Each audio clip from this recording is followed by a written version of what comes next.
November 26 భారత రాజ్యాంగ దినోత్సవం.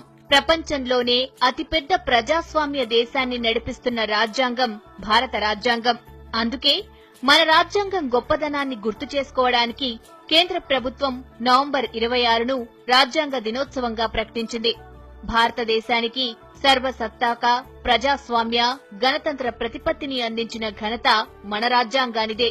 వివిధ కులాల, మతాల, సంస్కృతుల, ప్రాంతాల భారతీయులు శాంతియుతంగా జీవిస్తున్నారంటే అది రాజ్యాంగ ఫలమే.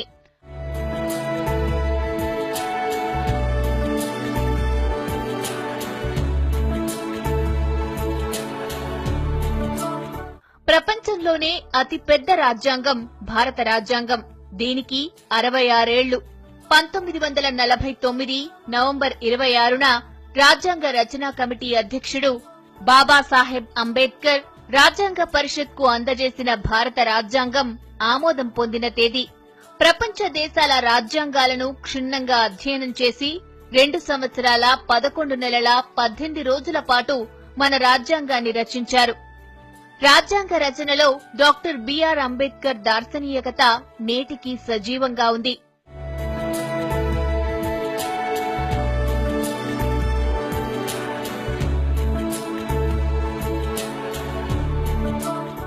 స్వాతంత్రానంతరం 1946 జులైలో రాజ్యాంగ సభకు ఎన్నికలు జరిగాయి. నిజానికి ఈ రాజ్యాంగ సభలో అంబేద్కర్ లేరు.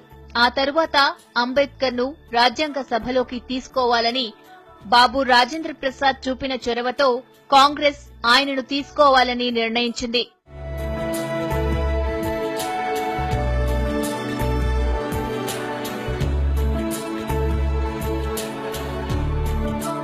భారతదేశానికి దిశానిర్దేశం చేసే ఒక రాజ్యాంగం అవసరమని 1947లో నిర్ణయించారు. అందుకు 1947 ఆగస్టు 29న 7 సభ్యులతో రాజ్యాంగ రచనా సంఘాన్ని ప్రకటించారు. ఆ సంఘానికి చైర్మన్ గా అంబేద్కర్ ని నియమించారు.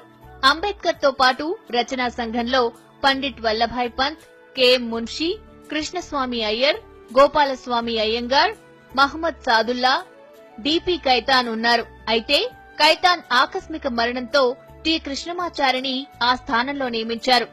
ఈ రచనా సంఘానికి సలహాదారులుగా బి నరసింహరావును నియమించారు. భారత రాజ్యాంగం నిర్మాణం కోసం 2 సంవత్సరాల 11 నెలల 18 రోజుల సమయం పట్టింది. ఈ రచనా సంఘంలో అందరికంటే ఎక్కువ కృషి చేసిన వాడు అంబేద్కరేనని అందరూ ఒప్పుకున్నారు. రచనా సంఘం ఏర్పడిన నాటి నుంచి అంబేద్కర్ రాజ్యాంగ రచన అనే బృహత్ కార్యానికి తన సర్వశక్తులు వెచ్చించారు.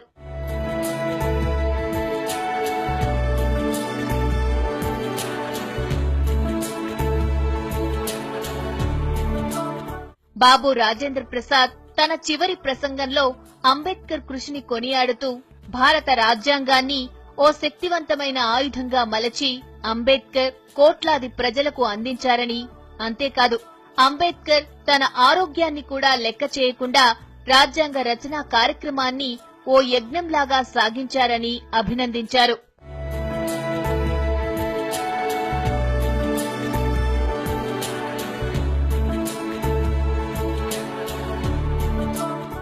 అలా 2 సంవత్సరాల కృషి ఫలితంగా 1949 నవంబర్ 26న రాజ్యాంగ రచనా కమిటీ అధ్యక్షుడు బాబాసాహెబ్ అంబేద్కర్ రాజ్యాంగ పరిషత్కు భారత రాజ్యాంగాన్ని అందజేశారు. తొలినాళ్లలో 395 నిబంధనలు, 8 షెడ్యూల్లో ఉన్న రాజ్యాంగం తదనంతర కాలంలో 450 నిబంధనలు, 12 షెడ్యూళ్లుగా మారింది.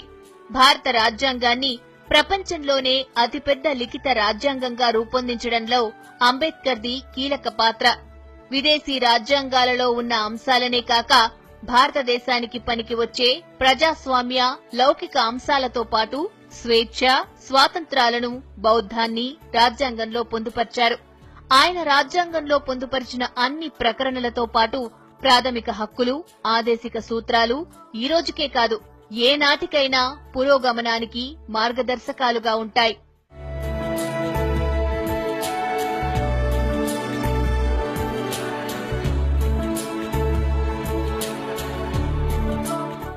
రాజ్యాంగ సభ 11 సార్లు 165 రోజుల పాటు సమావేశమైంది.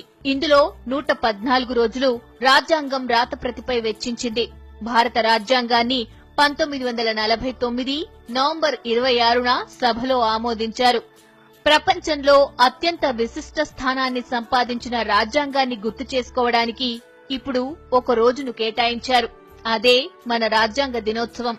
రాజ్యాంగ దినోత్సవం రోజున ప్రతి సంవత్సరం అందరూ రాజ్యాంగం విశిష్టతను, దానిని రూపొందించడానికి జరిగిన కృషిని గుర్తు చేసుకుంటారని ఆశిద్దాం.